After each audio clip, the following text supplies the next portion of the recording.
Mababaw lang naman po yung sugat.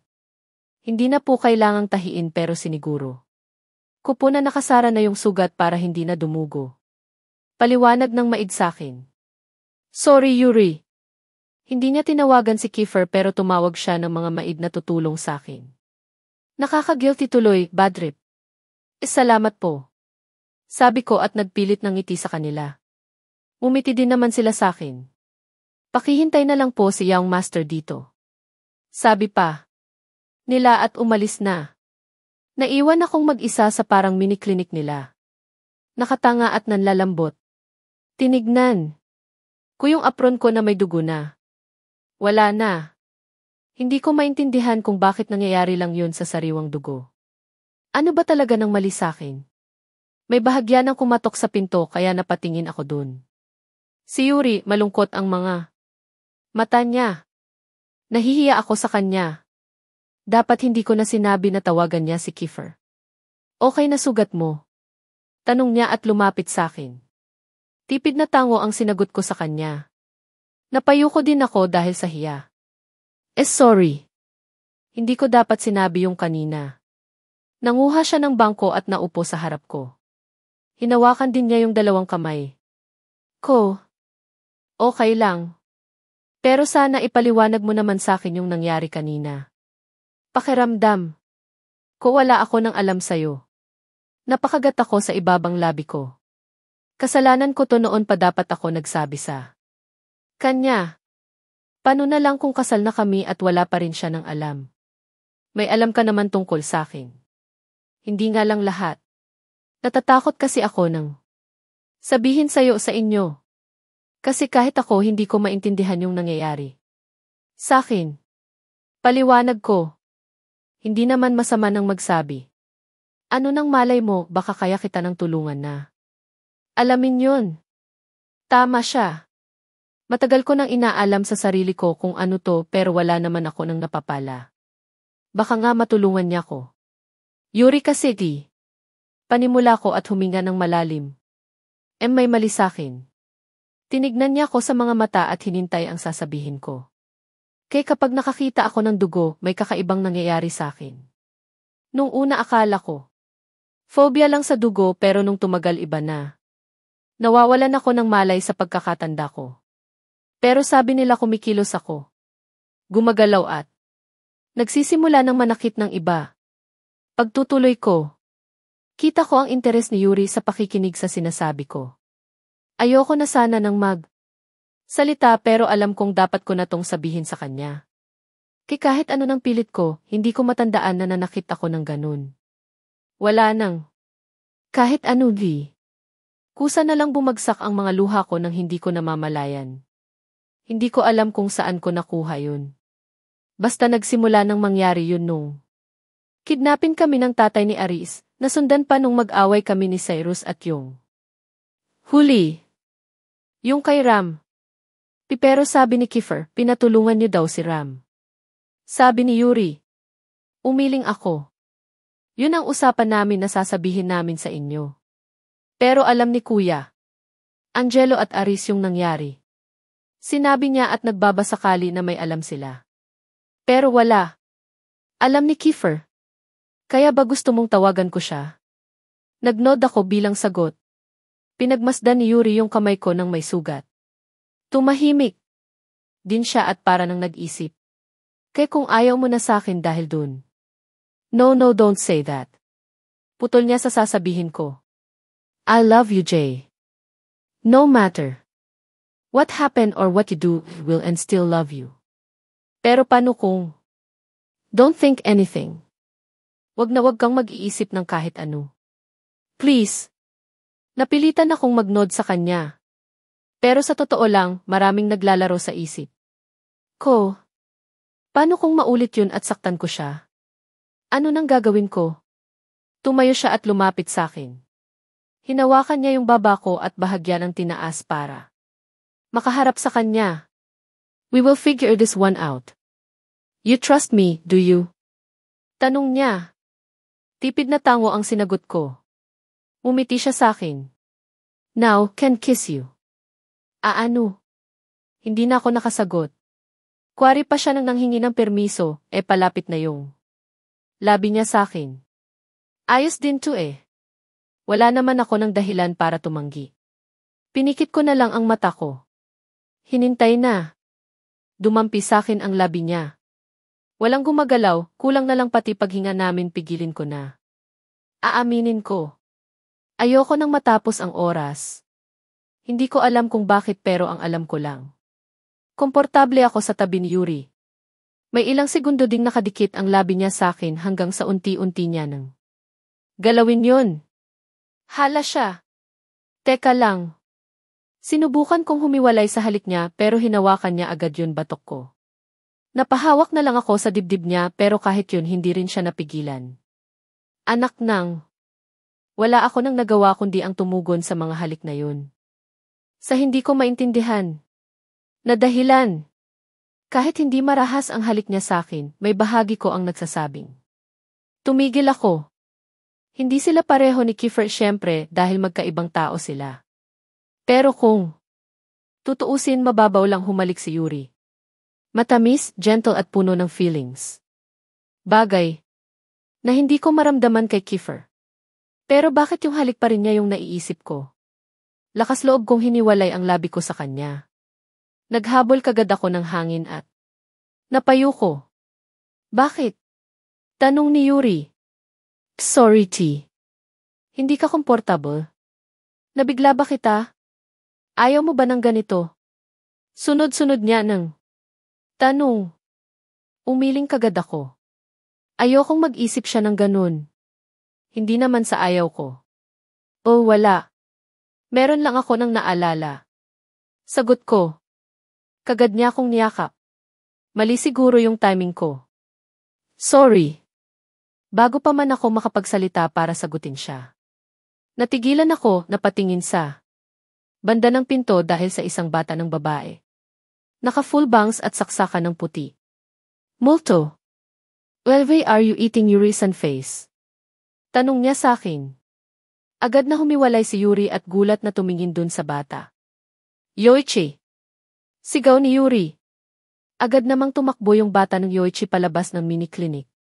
Teka lang. Yoichi. Kapatid ni Yuri. Ang kulit talaga di. Komento ni Yuri at humarap siya sa akin. Pupuntahan ko muna. Si Yoichi.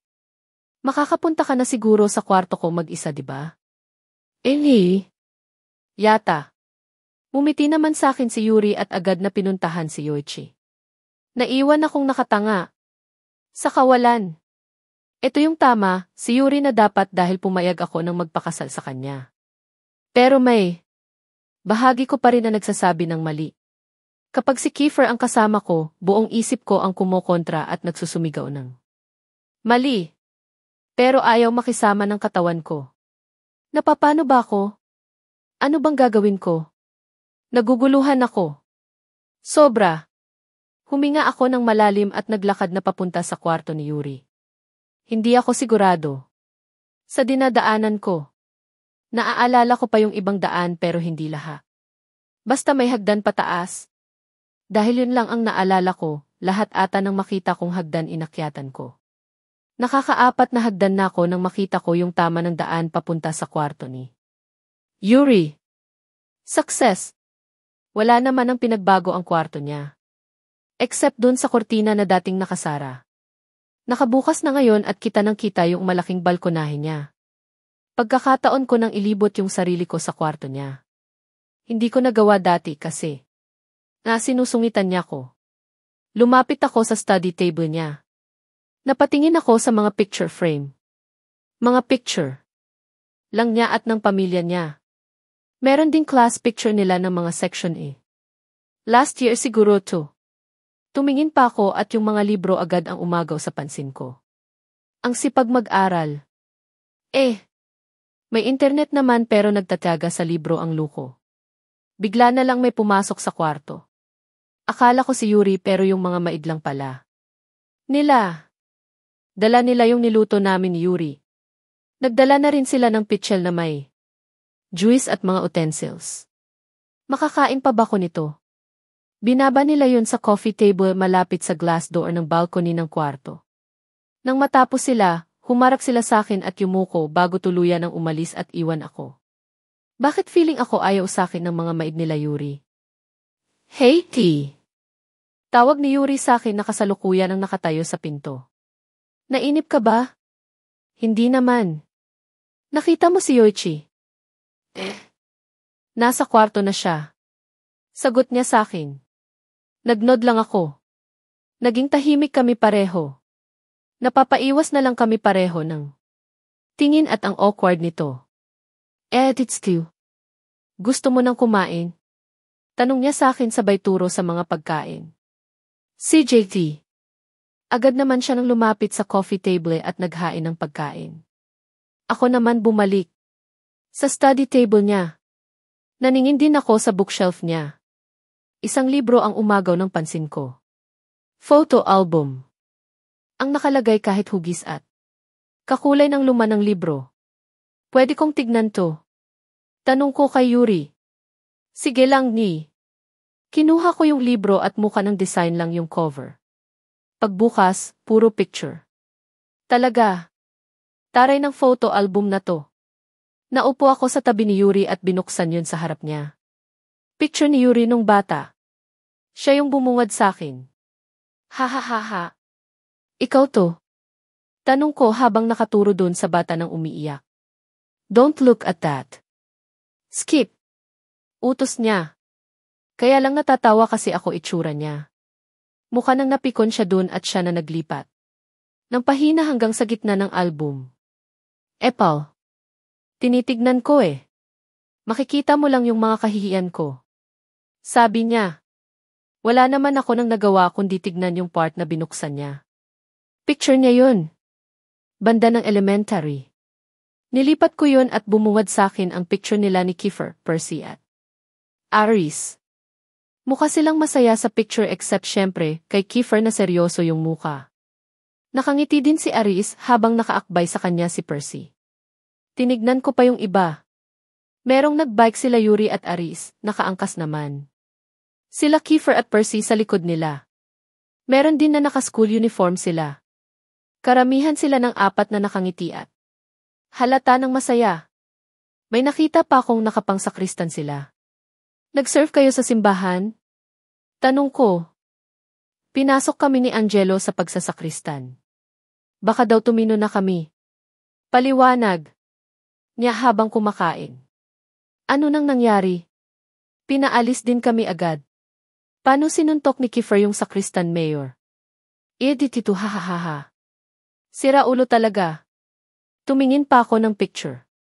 Meron ako nang nakita na naka-uniform ng basketball si Aris.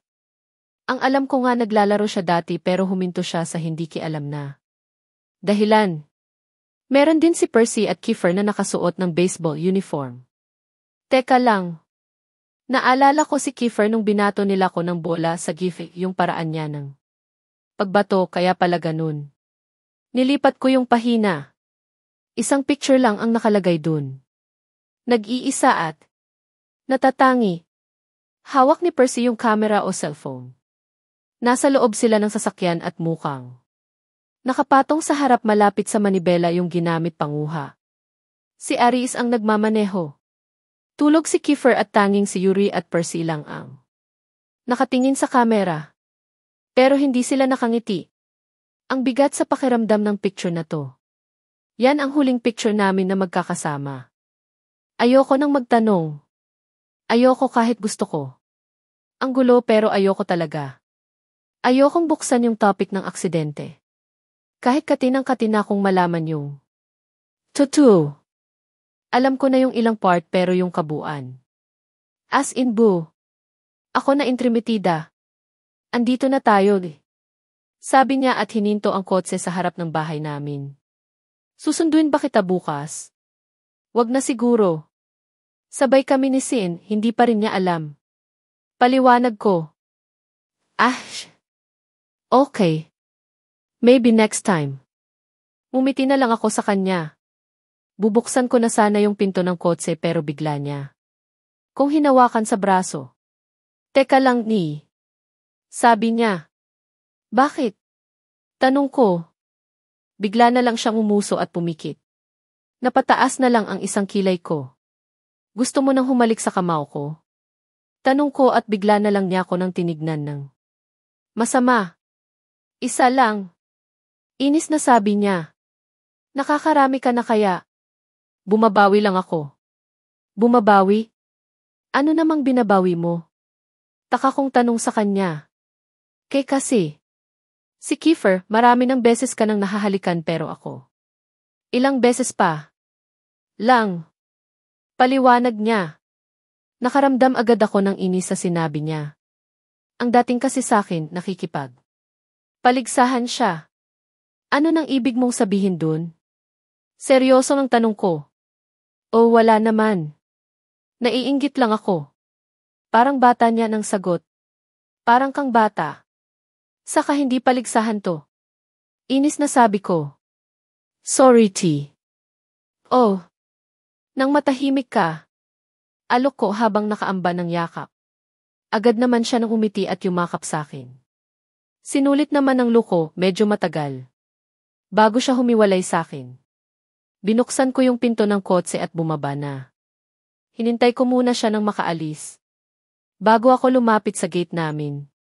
Isang hakbang na lang sana nasa loob na ako, pero panibagong sasakyan ang huminto sa harap namin. Sino to? Bumakas ang pinto ng kotse at galit na nakatingin sa akin si Kiefer. Bakit Andy? Bigla na lang niya akong hinawakan sa braso at kinaladkad palapit sa kotse niya. Sakay. Utos niya. Nakatayo lang ako sa harap ng kotse. Tumingin ako sa gate namin na nakabukas at sa kanya. Kung tatakbo ako papasok, baka hindi niya ako maabutan. Hindi naman siya makakapasok. Sa loob ng bahay dahil andun si Aris at si Kuya Angelo. Huwag mo nang balakin pa si. Dinig kong sabi ni Kiefer. Ganun ba ako ka-obvious? Pati yun na-realize niya. Ikaw na. Si bangot ako nang sumakay ng kotse niya ng iba na naman. Sumakay din siya agad, bago. Pamandin umandar kumapit na ako sa pwedeng kapitan. Hayop kasi nagmaneho ang luko. Feeling talaga niya car racer siya. Kamusta naman kaya? Ako ng pasahero niya? Habang patuloy sa pagmamaneho, pinagmamasdan ko siya. Salubong na naman ang kilay niya at parang ginalit ng mundo. Saan tayo pupunta? Tanong ko. Hindi siya sumagot. Kumanan, kumaliwa at diretso lang ang biyahe namin. Napatingin ako sa langit. Palubog na yung araw, baka nag-aalala na sakin sila kuya. Kinuha ko yung cellphone sa bulsa ng pants ko. Mag-text na sana ako kay Sinat. Kuya, pero bigla na lang kinuha ni Kiefer yung phone ko at binato sa harap ng manibela. Magpapaalam ako kay kuya. Inis na sabi ko. Hindi siya sumagot, diretso lang ang tingin niya sa daan. Cross-arm ako nang napasandal. Sa sobrang inis, ang lakas na naman ng sapi niya. Asar. Matagal ang bayahe. Gaano katagal? Hindi ko alam, basta ang alam ko madilim na ang langit. Sobra ng dilim at mas madilim pa tong pinuntahan namin. Hindi kaya may balak sa akin to. Nasa gilid kami ng daan. Wala nang kabahayan o kahit ano ng ilaw. Pakiramdam ko nasa bagong gawang subdivision kami dahil sa nadaanan naming gate kanina. Asan ba tayo? Tanong ko. Ano nang ginawa niyo ni Yuri? Mahinahon niya ng tanong pero baka sa boses niya ang galit. Lagot. Nagsimba. Alanganin kong sagot. Ano pa? Naggrocery at nagluto. What else? Nag-uumpisa na akong makaramdam ng takot sa ginagawa niya. Wala ako nang balak sabihin. Lahat. Baka magalit na naman siya ng kagaya dati. Ayoko yata nun. Nagkwentuhan at naningin ng picture. What else? Wala na. What else? Madiin niyang sabi. Napalunok na lang ako. Ano na naman ba kasing problema niya? O wala na. Meron pa ba dapat? Tinignan niya akong diretso sa mata. Ayan na naman yung takot ko, nakikipag-unahan sa tapang ko. Don't lie to me.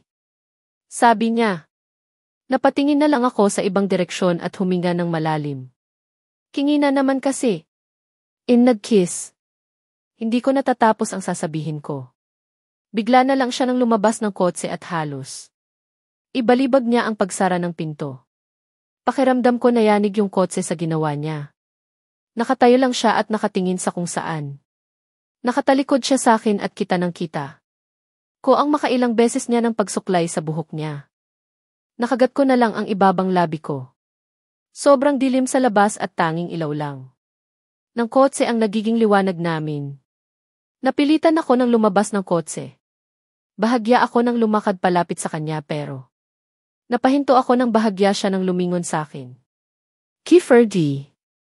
Evie, are you doing this to me? Tanong niya sa akin. Parang may kung ano nang sumuntok sa puso ko nang makita ko yung mga mata niya. Nakakapanglambot at parang naging ibang tao siya. You're mine. Only mine. Everything about you is mine. Tama na. No.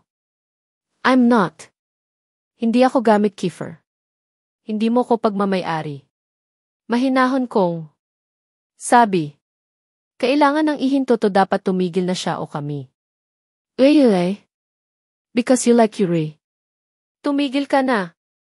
Tama na. Kaya nga tinanggap ko yung alok niyang kasal. Diretsong sabi ko sa kanya. Bahagya siya nang lumapit sa akin. Tinignan niya ako ng tuwid sa mga mata. Liar. Nagsalubong ang kilay ko sa sinabi niya. You can't lie. I'm not. Singit ko. To me. Totoo yung sinasabi ko.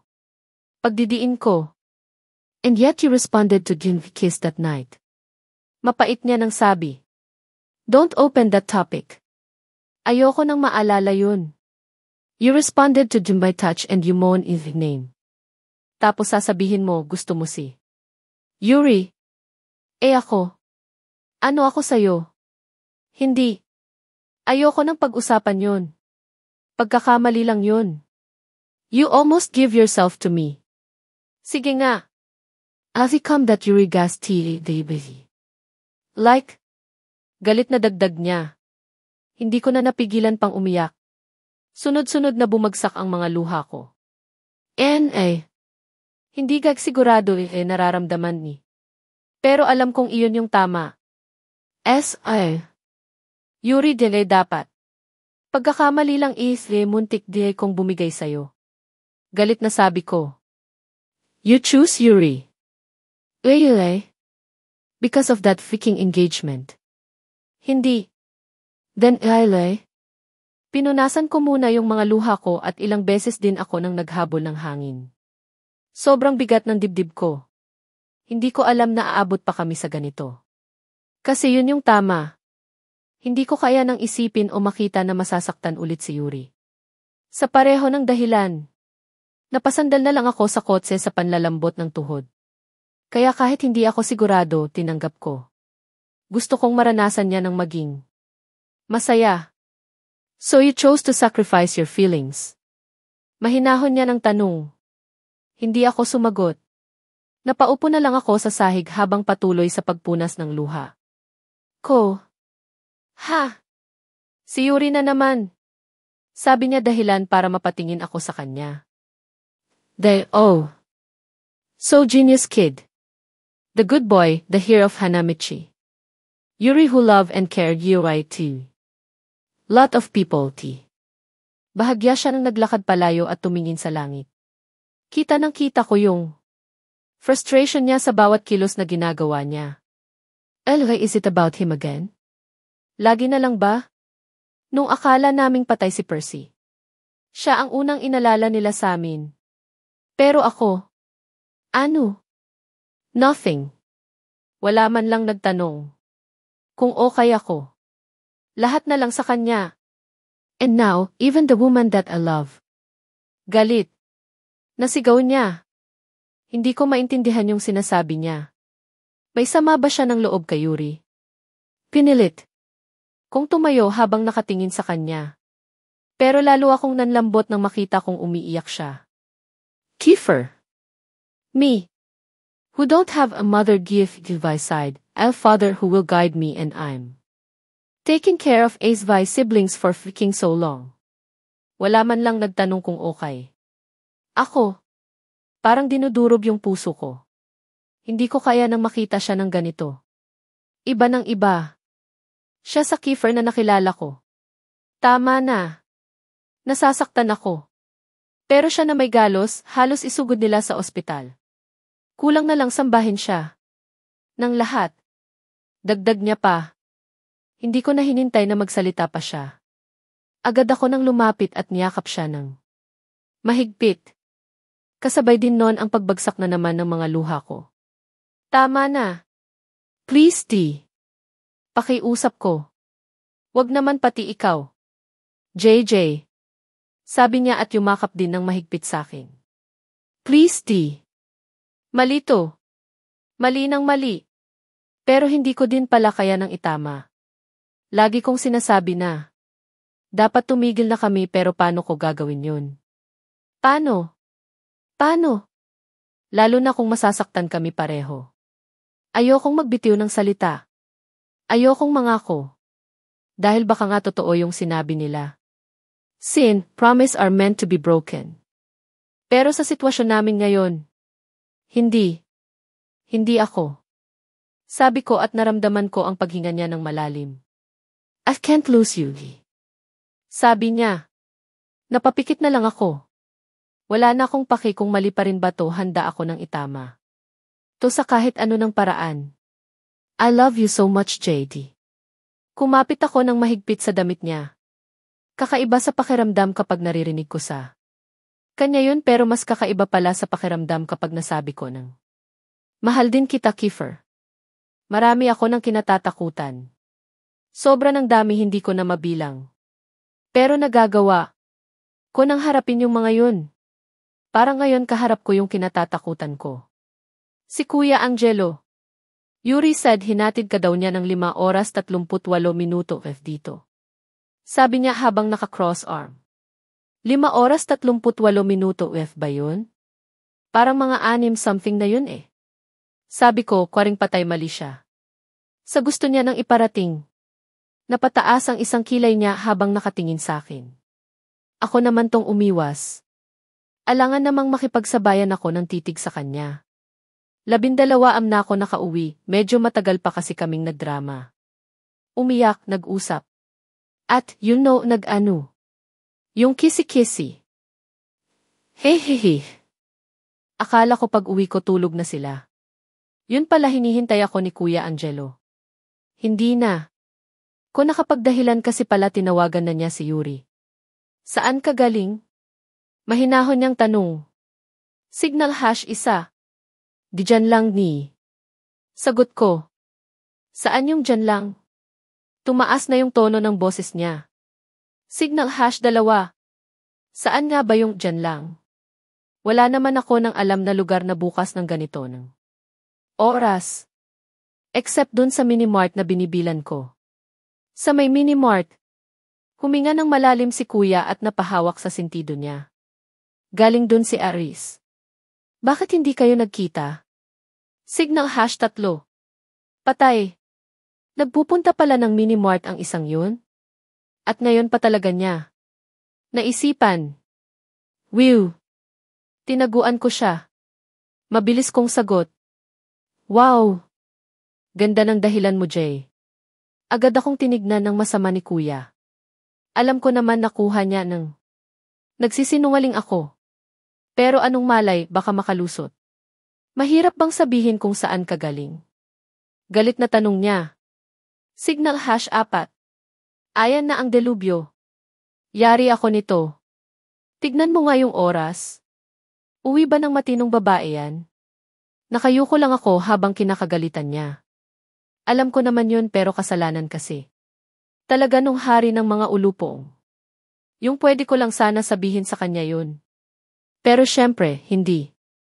Baka maging katapusan ko na kapag nalaman niya yung nangyari kanina. Angelo D. Tawag ng kung sino. Sabay pa kaming napalingon.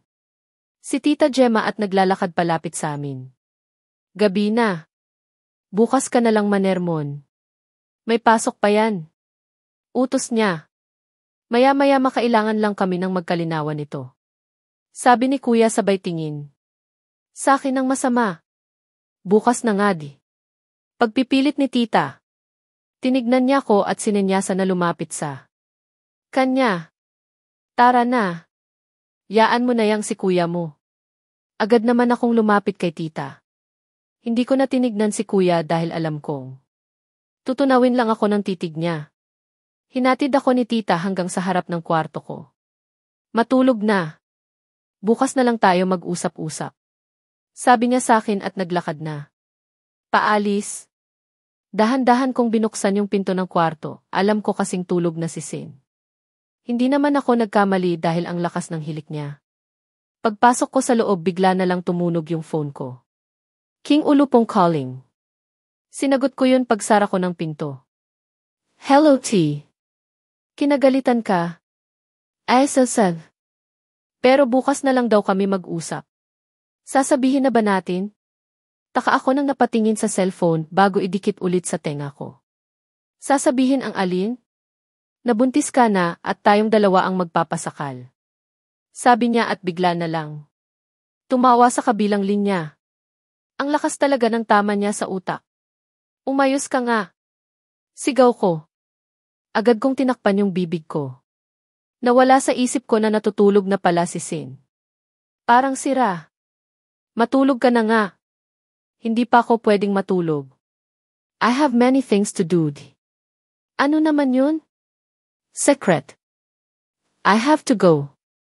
Huwag kang mag-wet dream tungkol sa akin. Tang na. Gago talaga ang wala ng hiya ng to. Ang kapal mo. Sigaw ko na naman.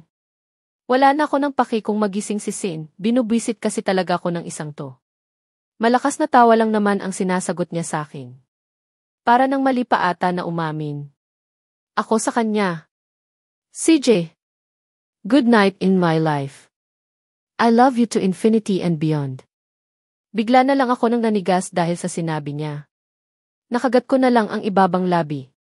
Ko. Kinikilig ba ako? Kingi na. Good night din and I love.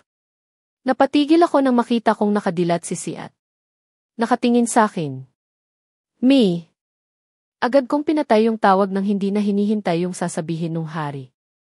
Binaba ko yung phone sa kama at patay mali siyang dumiretso sa kabinet ko para kumuha. Nang pamalit. Sige dedmahin mo ko. Sabi ni Sin sa akin. Gising ka pala? Ay hindi. Tulog ako. Natutulog ako nang nakadilat eh. Pamimiloso po niya. Tinignan ko lang siya ng masama. Lukong to. Nagawa pa ng mamiloso po. Sino yun? Tanong niya. Agad akong tumingin sa apat na sulok ng kwarto at umarte ng maihinahanap. Ang alin? Saan? May nakikita ka ba? Sabi ko habang patuloy sa paghahanap. Alam ko naman kung sino ang tinutukoy niya. Baka lang sakaling makalusot. Ayokong sabihin at alam kong hindi pa natatapos na gabi na to kalat na sa buong bayan yung malalaman niya. Ituloy mo yan. Pagkakalat kong may boyfriend ka na. Banta niya. Hindi ko boyfriend yon.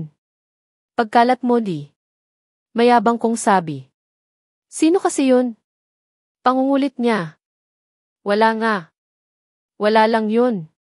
Bigla na lang siya nang tumayo at akmang kukuhanin yung phone ko sa kama. Agad ako nang nagtatakbo at muntik pa akong madapa maunahan lang siya. Bakit ayaw mong ipakita? Inis na sabi niya. Bakit ba? Matulog ka na nga. Sigaw ko. Sabihin mo na. Kung ayaw niyong matulog magpatulog kayo. Sigaw ng kung sino. Malamang si Aris yun dahil kwarto niya yung pinakamalapit sa akin. Napilitan kami ng magsinyasa nitong si Sin, pinandidilatan ko siya ng mata at ganon din siya sa akin. Good luck na lang kung ano ng oras kami matapos dito. I love me. Hirap ba siya nang magsabi ng I love you at yun ang nasabi niya? Anyways, it doesn't matter.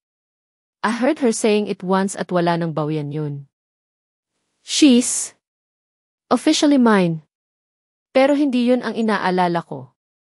Other important things. Asan si Kiren? I ask everybody.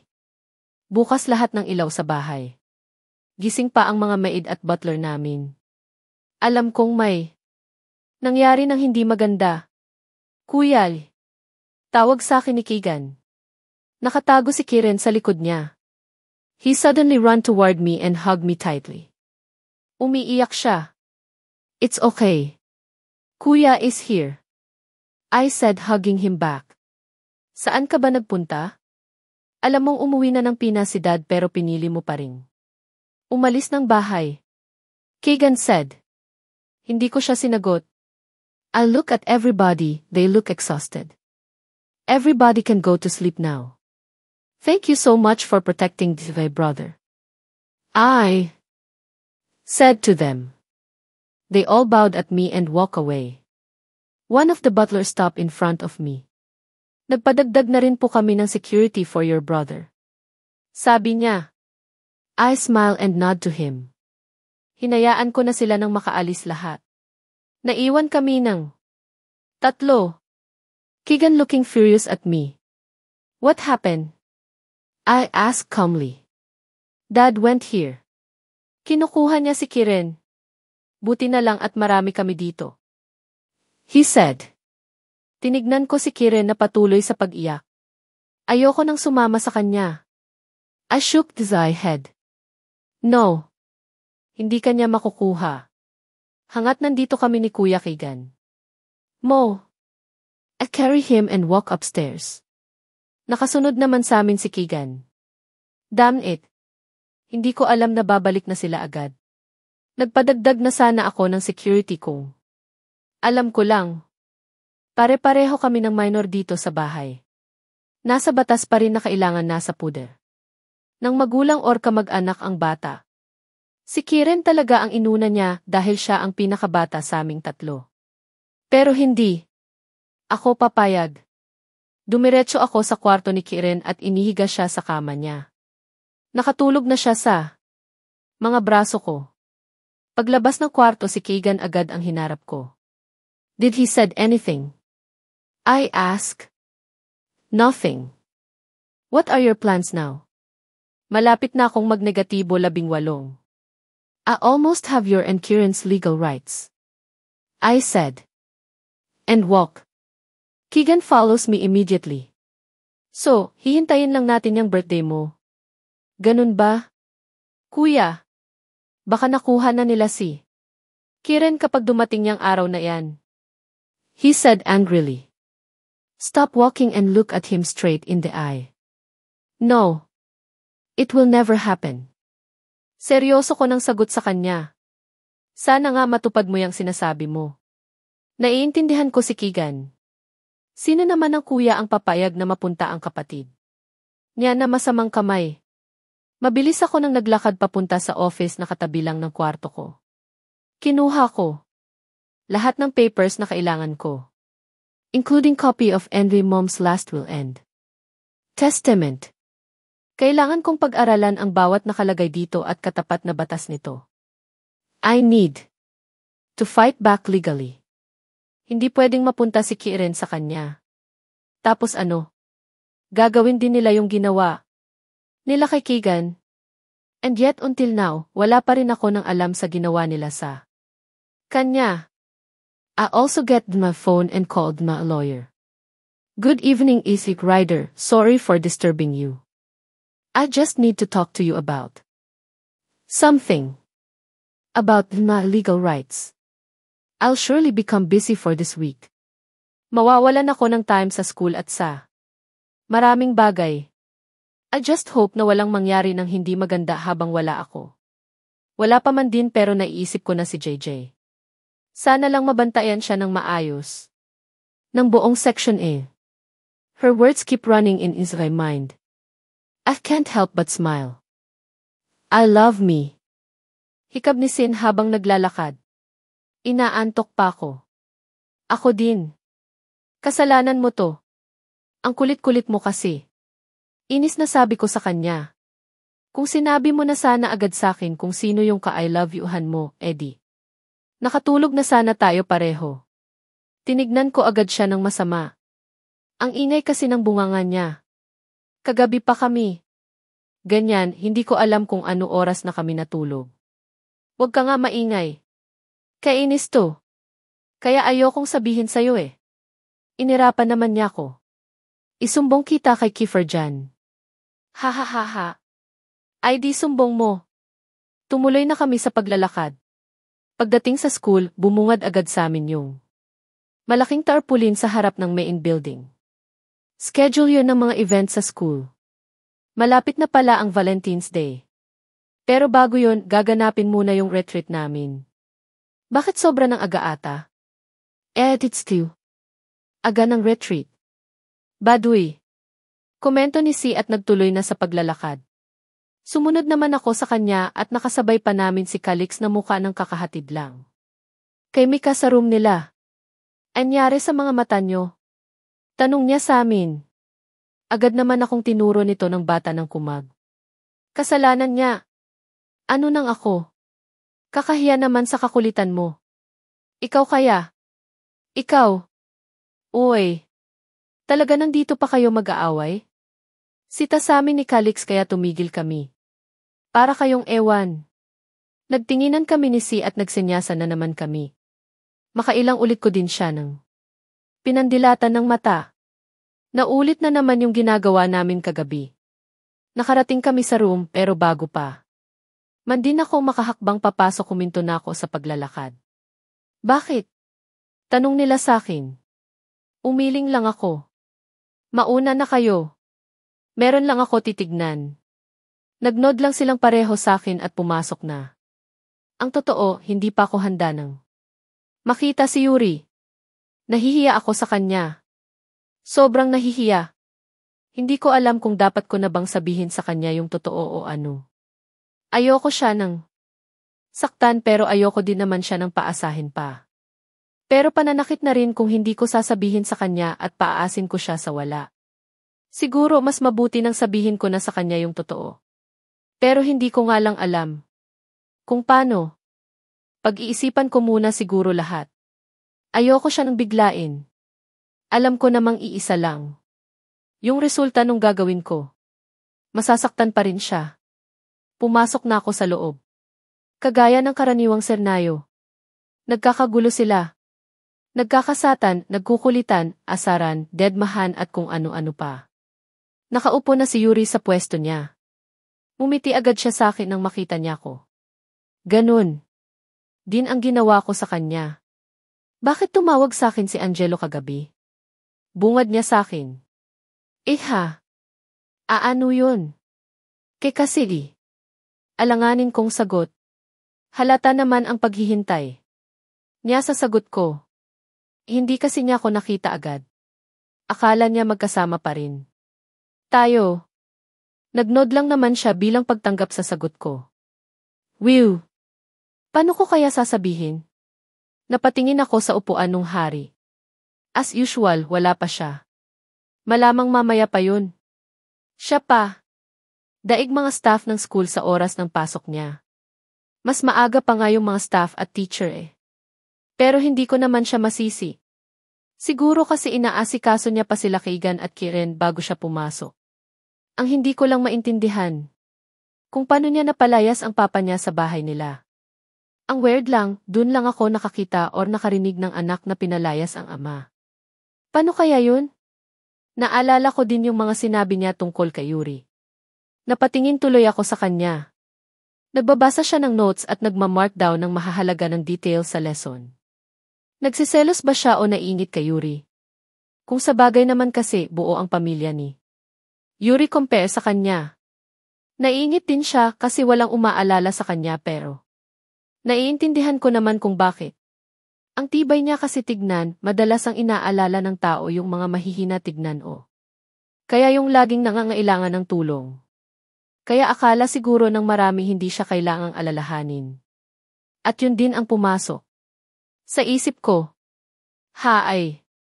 Ang hari ng mga ulupong may soft spot din pala. Dumating na si Sir Alvin. Magsisimula na yung klase. Tumingin ako sa pinto kasi. Alam kong dadarating na yung kumag. Ewan ko kung gano'n ako katagal na nakatingin dun. Pero ni anino niya hindi ko makita. Asan na yun? Hindi siya papasok. Biglang sabi ni Yuri. Taka ako nang napatingin sa kanya. Ha? Hindi papasok si Kiefer kung siya yung hinihintay mo. Umuwi na yung papa niya at malaking problema na naman yung kinakaharap niya. Paliwanag niya. Umuwi na. Kailan pa? Wala naman siya nang sinabi sa akin kagabi. Teka nga. Aano naman ang paki ko dun? Saka hindi naman si Kiefer ang hinihintay ko. Pagkakaila ko. Baka kasi mahalata niya ko. Hindi pa ako handa na sabihin sa kanya. Hindi ko pa nga napag-iisipan yung mga tama ng salita na dapat kong gamitin. Pero bakit hindi papasok yung kumag? Hindi ko tuloy maiwasan na hindi mag-alala. Bad trip naman. Natapos ang klase namin kay Sir Alvin at mukhang hindi nga siya papasok. Hindi rin. Siya nag-text sa akin o ano. Kahit sa mga sumunod naming subject wala pa rin. Sinubukan ko siya ng i-text kaya lang wala ako nang nakuha ng sagot galing sa kanya. Ang tahimik mo yata di. Puna sa akin nila Eren. Ha? Lutang pa. Dagdag ni Felix kaya tinignan ko siya ng masama. Baka na-miss lang niyan si Kiefer.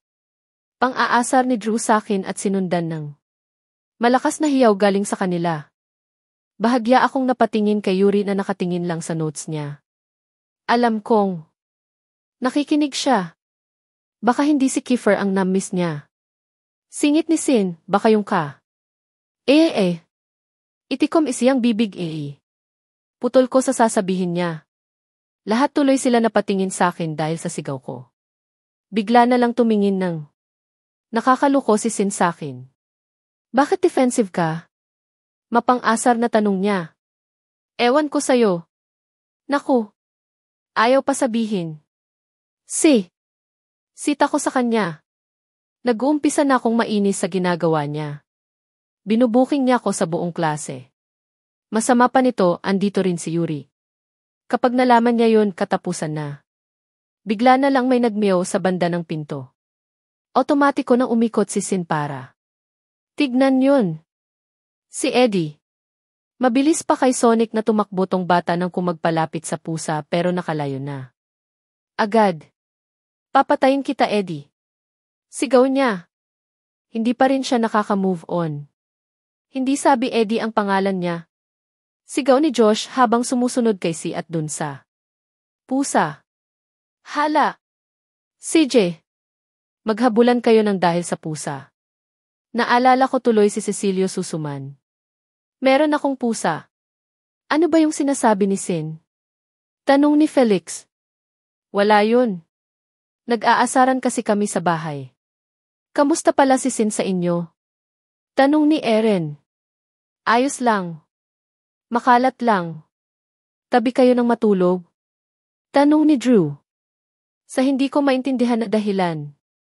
Bigla na lang bumigat yung pakiramdam ko at may kung ano nang kakaibang aura ako nang nararamdaman. Kahit hindi siya nagsasalita at kwaring busy sa notes niya. Alam kong si Yuri. Pareho ng pareho sila ni Kiefer. Hindi. May sariling higaan yun sa sahig. Mabilis kong sagot at nawala naman. Yung kakaibang feeling. Pero nakikita ka niya ng nakahubad? Tanong na naman ni Drew. Malakas na batok ang binigay sa kanya ni Felix. Gago ka magtanong. Ang sakit nun. Reklamo ni Drew. Kung ako lang nasa tabi niya, hindi lang batok ang ibibigay ko sa kanya. Baka. Suntukin ko pa siya. Dumating na yung sunod na teacher namin kaya bumalik na sila sa mga upuan nila. Sakto naman din kababalik ni Josh, bit-bit si Sin sa kwelyo sa bato. Tuluyan na talaga nang hindi pumasok yung hari. Hindi rin siya sumasagot sa mga text. Kiefe. Asar. Hanggang sa mag-uwian yun lang yung nasa isip ko. Wala na akong naintindihan sa mga tinuro sa amin na hindi na bago sa akin sa kakaisip sa kanya. Hindi rin ako nakapaghapunan ng maayos. Pinaglaruan ko lang sa plato ko yung pagkain. Ano nang problema, Jay? Tanong sa akin ni Sin pagbalik namin sa kwarto. Umiling agad ako. Wala lang Todi. Sigurado ka? Nakakapanibago ka kasi. Sabi niya. Wag mo kong pansinin. Sagot ko sa kanya. Agad kong kinuha yung phone ko. At naglakad palabas ng kwarto. Sinubukan ko siya ng tawagan pero wala nang sumasagot. Ano nang nangyari sa'yo? Naiyak na lang ako sa hindi ko maintindihan na dahilan. Naghahalo yung inis at aalala ko sa kanya. Paano kung may ginawa na pala sa kanya yung papa niya na hindi ko alam? O kaya naman, nagkakagulo na sila sa kanila. Kainis. Nakikisali pa yung imagination ko. Okay ka lang ba, Jay? Tanong ni Kuya. Sakto naman ang paglabas ni Aris ng kwarto kaya napatingin din siya sa akin. Agad. Kung pinunasan ang luha ko. O wala. Napuwing lang. Nagtinginan pa si Kuya at Aris na parang ayaw tanggapin yung dahilan ko. Hindi ko na hinintay ang sasabihin nila. Bumalik ako sa kwarto at agad na dumiretso. Sa isi naglinis na ako ng katawan at nagpalit ng damit. Ayoko nang mag-isip ng kung ano. Matutulog na ako. Buti na lang at marunong makisama. Ang katawan ko. Dala na rin siguro ng pagod, kusa na akong nakatulog. Sa kalagitnaan ng pagpapahinga. At nang maganda kong panaginip tungkol sa Ice Cream Island. Isang tawag ang gumising. Sa'kin. King Ulupong calling. Ayokong sagutin. Pero napindot ko yung green button. Bad trip. Ba. I miss you, bungad niya sa'kin. Hala siya. Tinignan ko si Sin na kasalukuyan ang naghihilik. Baka marinig na naman ako. Ano nang nangyari sa'yo? Bakit ngayon ka lang tumawag? Tanong ko sa kanya. Bakit pa ako magpapaligoy-ligoy? Gusto ko nang malaman kung okay siya. Long story. Ikaw? Kamusta ka? Dumamoves ba si Yuri habang wala ako? Sira ulo ka. Nag-aalala ako sa'yo. Tapos yan pa rin inaalala mo. Bahagya siyang tumawa. Didn't mean that. Marami lang talaga akong inasikaso at hindi ko rin alam kung kailan ako makakapasok. Ano ba yung ginagawa mo? Family problem. Kahit text hindi mo magawa ng magpadala? Bigla na lang tumahimik sa kabilang linya. Akala ko namatay na yung tawag kaya. Tinignan ko pa yung phone ko pero meron pa. Hi. Anyari sa'yo? Ang cute mo pala kapag ganyan ka. Ano daw? Ha? Kapag nagtatampo ka. How wish can see your face right now. Sendan kita picture. Alok ko habang natatawa. Nawala bigla yung inis ko sa kanya. Busit yan. Hindi na napanindigan. Sure. Nude photo please. Ay ulo. Kung patayin ko kaya tong tawag na to at wag ka nang kausapin habang buhay. Inis na. Sabi ko. Kung wala lang ako ng kasama na yon sa kwarto, pinagsisigawan ko na siya. Ha ha ha ha. I'm just kidding. Pero seriously, ano nang suot mo ngayon? Bahagya kong tinignan yung suot ko. Buti na lang may kaunti ng liwanag sa kwarto ko. Galing sa lamp sa tabi ni si. Superman shirt, bakit? Aash. Ako kasi boxer lang suot ko. I'm wearing this way favorite reindeer boxer. Pagyayabang niya. Kainis. Pinaalala pa yun. Binibigyan ako ng ideya ng mokong na to. Ewan ko sa'yo. Matutulog na nga ako. Okay. Good night in my life. I hope you'll have a very sweet dreams. I love you too. Infinity and beyond. Kung pwede lang tumili ng malakas. Kingina. Kingina. Aag. Good night and sweet dreams din. I love thee. Napatingin ako kay si. Nakadilat na. Siya at nakatingin na naman sa akin. Me. Yung ang ganda ng gising ko sa hindi ko maintindihan na dahilan. Mapapakanta. Na lang. Good morning sa inyo. Kanta ko habang naliligo. Kesnj. Enebe. Yak. Hindi bagay sa akin. Bakit ba ako biglang naging pabebe? Hayop yan. Paglabas ng banyo, bumungad sa akin ang seryoso ng muka ni Sin habang nakaharap sa phone niya. Nauna kasi siya nang maligo sa akin. Kaya ngayon nakagayak na siya. At ako naman tong magkukumahog sa pag-aayos. Magpatanghali na tayo. Sabi niya na ipinagtaka ko. Ha? Bakit naman? Delikado. Yun lang sinagot niya at muling nagpipindot sa phone niya. Word. Kinuha ko din yung phone ko. Nagbabaka sakali na meron akong message. Pero wala. Ako nang natanggap kahit isa. Wala ni isa galing sa mga ulupong. Wala ni isa galing kay Yuri. Wala rin ni isa galing sa hari. Ano nang meron? Dati may text ako, bumabati ng good morning. Pero ngayon wala kahit isa. Binaba ko na lang yung phone ko at nag-ayos. Anong oras tayo papasok? Tanong ko kay Si. Hindi siya sumagot kaya lalakad na sana ako palapit sa kanya pero bigla na lang may kumatok sa pinto at pumasok yung isa sa maid nila tita. Miss J. Baba na daw po kayo. May gusto daw po ng kumausap sa inyo. Nagkatinginan kami ni Sin, hawak pa rin niya yung cellphone niya. Sino daw po? Tanong ko. Ayaw po ipasabi. Basta po sabi ni Sir Angelo, tawagin ko na daw po kayo. Nagnod na lang ako sa maid. Kahit nagtataka kinuha na namin ni Si yung mga bag namin at lumabas. Dumiretso kami sa sala sa pag-aakala ng andun sila pero wala. Asan yung mga yun? Sakto namang dating si Aris.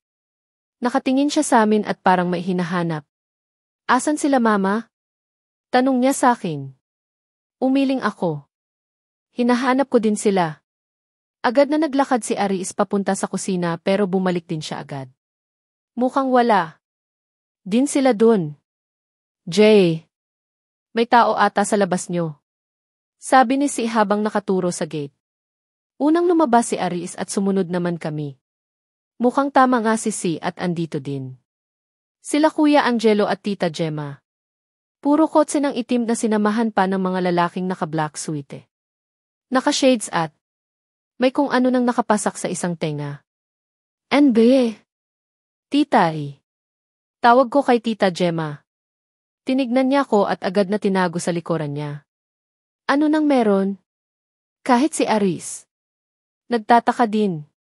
Kayo po ba si Ines Jasper Jean Mariano, Sin Peralta at Michael Aris Fernandez?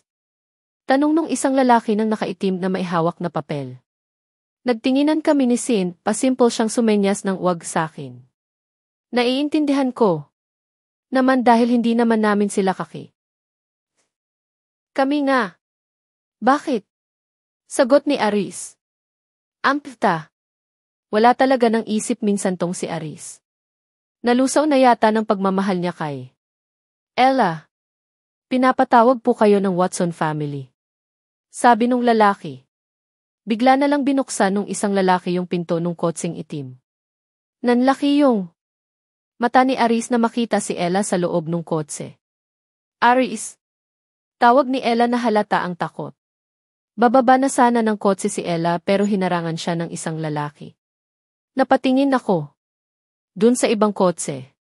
Bumaba ang salamin na bintana nun at sumilip ang tao sa loob. Si Eman, Denzel at Felix. Pati yung ibang kotse may sakay din at malakas ang kutob kung andun yung ibang ulupong. Anong kailangan ng Watson family sa kanila? Tanong ni Kuya Angelo. Watson family? Sila Kiefer yun. Pero bakit? Mahigpit po ang bilin sa amin na wag nang magbigay ng impormasyon. Paano kami nakakasiguro na wala kayo nang gagawin sa kanila? Matapang na tanong ni Tita. Kilalang tao po ang mga Watson, ang pangit na balita karugtong ng pangalan nila ay hindi katanggap-tanggap. Bakit pakiramdam ko napakataas na tao nila Kiefer? Tinignan ako ni Tita. Bago pa man makapagsalita si Kuya sa amin. Naglakad na. Papalapit sa kotse si Aris at agad na tumabi kay Ella. Magiging okay din po kami tita. Sabi ko at mumiti sa kanya. Hinayaan kami nila kuya na maglakad palapit sa kotse. Sumakay na rin kami ni Sin. Hindi maalis yung takot ko at mga karagdagang tanong tungkol kay Kiefer. Magkakasama kami nila Aris sa kotse. Nakasunod sa amin yung ibang sasakyan. Tahimik lang kami at panay ang palitan namin ni Sin ng tingin. Ano bang meron? Nakatingin ako sa bintana. Pamilyar pa sa akin yung mga nadadaanan namin pero pagtagal-tagal parang napupunta na kami sa malayo ng lugar. Pakiramdam ko nasa labas na kami ng syudad. Saan kaya tayo pupunta? Sabi ni Ella. Yan din ang tanong ko. Sa unang pagkakataon nagkasundo kami sa isang bagay. Sa tunay na bahay nila Kiefer. Seryoso nang sabi ni Aris. Tunay na bahay? Bakit? Peke ba yung tinitira nila Kiefer ngayon? Ano yan, brand lang ang damit? May peke at tunay. Paano naman niya nasabi na dun kami pupunta at paano naman nalaman ng kumagnato yung bahay nila Kiefer? Sa bagay, tropa-tropa sila dati. Baka nakarating na siya dun. Hindi ko alam kung gaano nakatagal ang biyahe namin. Panay ang palitan namin ng text. Ng mga luko. Tama nga ako at mga nasa kasunod na sasakyan lang namin sila. 2 hours na tayo nang bumabiyahe. Sabi ni Sin sabay tingin sa relo niya. Asang lumalop na ba kami ng Earth? Naiihi na ako sa totoo lang. Mukhang dininig naman ang dalangin ko. Unti-unti nang bumagal ang takbo. Lumiko sa isang kanto na puro puno ang gilid ng daan. Sobrang lilim at ang daming nagkalat na dahon. Ito na yun ni. Bulong ni Aris. Ano nang ito na? Bigla na lang dumamba sa bintana si Sin, muntik pa siya nang masubsob sa akin. Mas malaki pala sa personal. Manghang sabi niya. Malaki sa personal. Tinignan ko din yung tinitignan niya. May bahay na malaki nga, malayo pa kami pero kita na yung kalakihan. Nakatago siya sa likod ng burol, kaya pala hindi ko nakita kanina. Pero pagliko sa kanto pinasukan namin, unti-unti nang masisilip yung isang bahagi ng bahay. Nakita ko na to sa picture dati. Ang ganda nga talaga ng mansyon nila Kiefer. Dagdag na si Sin. Gusto ko rin sana ng mamangha. Pero nakakaramdam ako ng panliliit. Sobrang yaman pala nila Kiefer. Paligid pa lang ng bahay. Napalilibutan ng mga puno at sobrang lawak. Hindi ko makita yung mismong boundary. Mas lalo kami nang napapalapit, mas lalong lumalaki yung bahay. Isang tunnel ang tumapos sa view na tinitignan ko. Nawala sa paningin namin yung bahay. Huminto yung kotse sa tapat ng isang malaki ng gate. Hutang na. Napakataas ng gate na to parang hindi tao yung nakatira o nasasakupan. Nito. Kapre, hindi. Higanti. Pagbukas ng gate, umandar na ulit ang kotse. Matatayog na puno at halaman ang nasa gilid ng daan. Para bang merong tinatago sa lugar na to sa dami ng halaman. Pero unti-unti ang nawala yun. Lumabas ang tinatago nito. Palasyo. Sobrang laki ng bahay. Mukhang nasa 3rd floor lang ang bahay pero ang dami ng bahagi nito. Dragon na lang at Thor ang kulang, pwede nang tawaging palasyo to. Paghinto ng kotse, walang gustong bumaba. Nagpapalitan kami ng tingin pare-pareho. Andito na po tayo. Sabi nung driver sa amin. Wala pa ring gumagalaw hanggang sa matanaw ko sila Calix at iba pa na naglalakad. Palapit dun sa lalaki. Nakatayo siya malapit sa pinaradahan ng mga kotse. Napilitan kami ng lumabas at maglakad kasunod nila. Nagkumpulan kami at parang ewan. Na nagbulungan. Ano bang meron? Tanong ko. Ewan ba? Nakita niyo ba si Kiefer? Balik na tanong sa akin ni Edrix. Umiling lang ako. Niligid ko yung mata ko. Puts pa. Ang lawak talaga ng lugar at may natatanaw ako ng dagat mula sa pwesto namin. Yayamanin.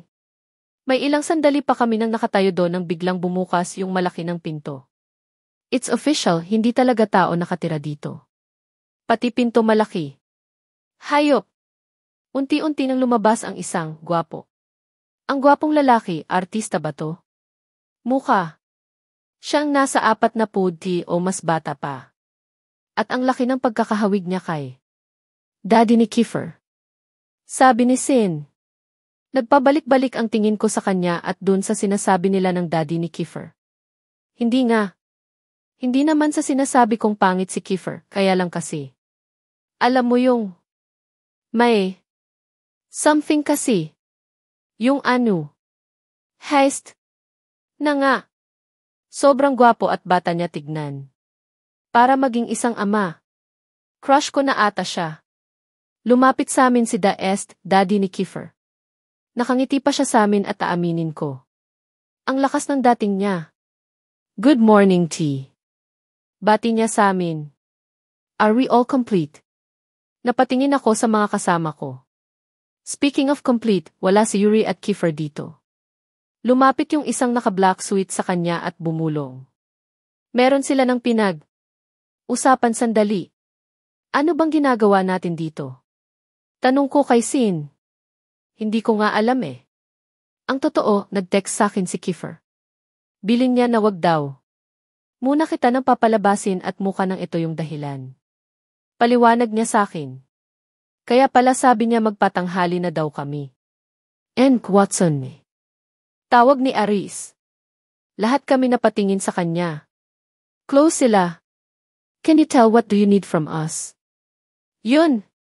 Sa wakas, may nagtanong din mapapakinabangan din naman pala tong horoscope na. 2. Bahagyan ang tumawa yung daddy ni Kiefer. Wala kang pinagbago, mainipin ka pa rin. Tumingin siya sa aming lahat.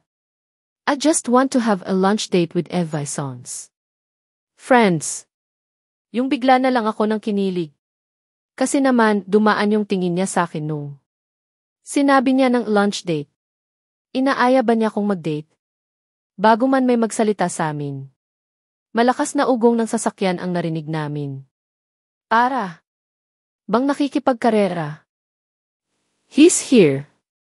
Sabi nung daddy ni Kiefer at bigla na lang siya ng pumwesto sa gitna. Yes, gitna. Kung saan pwedeng dumaan yung kotse. Palapit na yung kotse, hindi lang. Isa. Dalawa sila at pamilyar sa akin. Kotse ni Yuri yung isa pero yung isa, si Kiefer. Para silang nagkakarera sa bilis. Nilang magpatakbo. Lumiko na yung kotse ni Yuri para maghanap ng paparadahan pero yung kotse ni Kiefer. Nagtuloy-tuloy at Jossam. Sasagasaan niya ba tatay niya?